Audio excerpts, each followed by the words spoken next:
BTC सुक्ति बे सुक्तिनि जुगिदि जिखिनि मोनथाय जोंहा मोननो गोनां दंमोन बेखौथ' मावफुंजोबनो हाबाय। इउनिभार्सिटि बानायबाय, मेडिकेल कलेज बानायबाय, इन्जिनियारिं कलेज बानायबाय, CIT बानायबाय, मोनब्रै डिस्ट्रिक्ट बानायबाय बिथाङा। दिनै प्रमद बर'आ खिथिदों मा मावदों बिथांमोना जेबोथ' मावनो हायाखै। बेबायदि बिसोरो दल दामनानै प्रसार खालामनानै माने रायजो राजाखौ थगायनो नागिरो। खैथा मोनो नायबानो जाबाय ना इलेक्सननि उनाव प्रमद बर'आ जेसेबांखि दा बुंथों मानो बिथांमोना एकदम लास्टआव थागोन आरो। दिनैनि तारिखआव जोंहा हाग्रामा महिलारि बिथां बुंनाय बायदि 1 नम्बरावथ' BPF दं, सेकेन्डआव दं BJP, UPPL थार्डआवसो थागोन आरो माने। इतिमধ্যे रायजो राजाफ्रा हिदान्त' लाखाबाय जे प्रमद बर'खौ फोथायला, बिनि सायाव माने फोथायनाया गैखाला। रायजो राजानि समस्याखौ लानानै जोङो सावरायोमोन आरो बेबायदिनो जों मावबोदों। मालाबाबो बिदि एन्टारटेनमेन्ट जों खालामाखै आरो जों दासो नुनो मोन्दों प्रमद बर' दैदेननायनि उनाव बिराद गिदिर गिदिर बिथांमोना मिटिं खालामो गैया। आं बुंदों जे BPF राजनिति हान्जाया सिगाङावबो 15 बोसोर सरकार सालायबाय।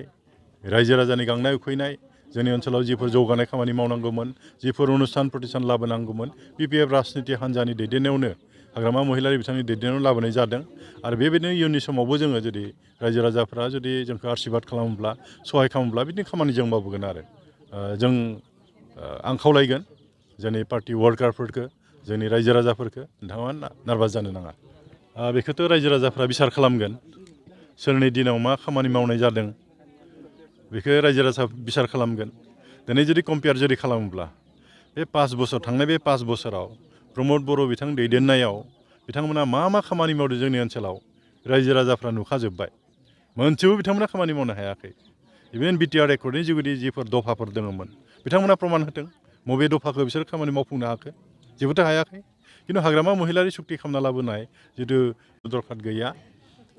आं बुंदों जे BPF राजनिति हान्जाया सिगाङावबो 15 बोसोर सरकार सालायबाय।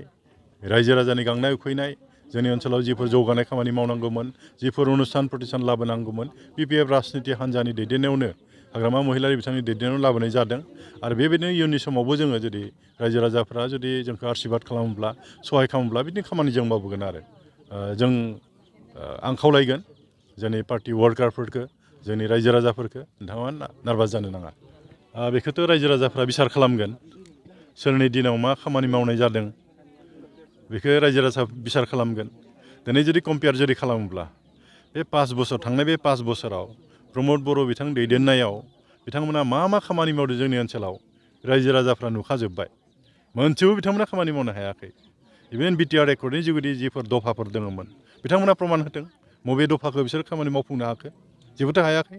खिन्थु हाग्रामा महिलारि सुक्ति खालामना लाबोनाय जिथु बिटिसि सुक्ति बे सुक्तिनि जुगिदि जिखिनि मोनथाय जोंहा मोननो गोनां दंमोन बेखौथ' मावफुंजोबनो हाबाय। इउनिभार्सिटि बानायबाय, मेडिकेल कलेज बानायबाय, इन्जिनियारिं कलेज बानायबाय, CIT बानायबाय, मोनब्रै डिस्ट्रिक्ट बानायबाय बिथाङा। दिनै प्रमद बर'आ खिथिदों मा मावदों बिथांमोना। दा बेखायनो रायजो राजाफ्रा बिसार खालामगोन सोर मावनो हादों सोर हायाखै। गमामायैनो जों जिहेतु गावबो दङमोन सरकाराव, बेखायनो जों एकदम रायजो राजानि समस्याखौ लानानै जोङो सावरायोमोन आरो बेबायदिनो जों मावबोदों। मालाबाबो बिदि एन्टारटेनमेन्ट जों खालामाखै आरो माने। खिन्थु आथिखालाव जों दासो नुनो मोन्दों प्रमद बर' दैदेननायनि उनाव बिराद गिदिर गिदिर बिथांमोना मिटिं खालामो, जेबोथ' मावनो हायाखै। बेबायदि बिसोरो दल दामनानै प्रसार खालामनानै माने रायजो राजाखौ थगायनो नागिरो। खिन्थु रायजो राजाफ्रा बुजिजोब्बाय दायो बिथांमोना मा मावनो हादों हायाखै। खिन्थु रायजो राजाफ्रा देग्लाय एबाराव खिन्थु थगायजानाय नंलिया आरो माने। बेथ' नंगौखौगा जोंथ' दा नुनो मोन्दों बिथांमोना माबा मोनसे बानायनायनि सोलाय बिथांमोना गावबा गाव सार्थनि थाखायसो खामानि मावगासिनो दं। थाखा फैसा खामायदों, थिखा मावदों, रायजो राजानोथ' बिथांमोना जेबो होनो हायाखै। आनखि रायजो राजानो सोंबोला मिथिगोन जे सोरबा कम्बल गांसे मोन्दों नामा, सोरबा आथुवा गांसे मोन्दों नामा। बयबो बुंगोन हाग्रामा महिलारिनि दिनाव जों मोनोमोन, मोनसेब्लाबो बुस्थु जों मोनोमोन। खिन्थु दिनै प्रमद बर' दैदेननाय सरकार जाखांनायनि उनाव जों जेबो मोनाखै ओरैनो रायजो राजाफ्रा बुंगोन। दा बेनो प्रमान आरो माने बिथांमोना जे खामानि मावनो हायाखै, रायजो राजानि गांनाय उखैनायखौ बिथांमोना जे सुफुंनो हायाखै बेनो प्रमान। दा बेखायनो आंथ' बुंगोन रायजो राजाफ्रा बिनि थाखाय बिसार खालामगोन आरो। इतिमধ্যे रायजो राजाफ्रा हिदान्त' लाखाबाय जे प्रमद बर'खौ फोथायला, बिनि सायाव माने फोथायनाया गैखाला। जोङो एबाराव इलेक्सन फैयोब्ला BPF राजनिति हान्जानोनो होगोन। आरो दिनैनि तारिखआव जोंहा हाग्रामा महिलारि बिथां बुंनाय बायदि 1 नम्बरावथ' BPF दं, सेकेन्डआव दं BJP, UPPL थार्डआवसो थागोन आरो माने।